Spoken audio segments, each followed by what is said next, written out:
Ils sont inspecteurs pédagogiques, techniciens, chefs d'établissement et partenaires. Tous ont un rôle à jouer. Afin de mieux comprendre les défis de l'éducation au Gabon, nous leur donnons la parole.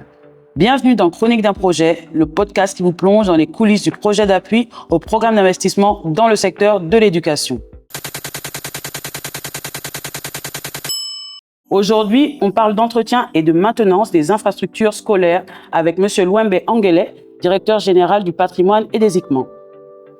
Monsieur Louembe, quelle politique de gestion envisage le ministère de l'Éducation nationale, de l'Instruction civique et de la formation professionnelle pour l'entretien et la maintenance des infrastructures scolaires construites dans le cadre du projet PIS?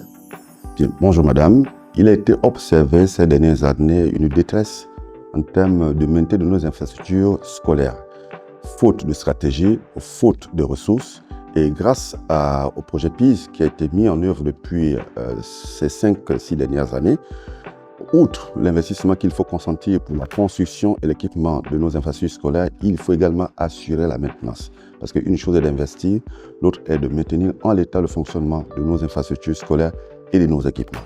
Donc, avec cette stratégie, il a donc été mis en œuvre une plateforme, un dispositif de maintenance et d'entretien des établissements avec la mise en œuvre de l'application GEPAS. GEPAS est un outil de gestion, de pilotage, de maintenance de nos établissements qui nous permet d'anticiper sur des éventuelles interventions en termes d'entretien, en termes de maintenance de tout le dispositif que nous avons.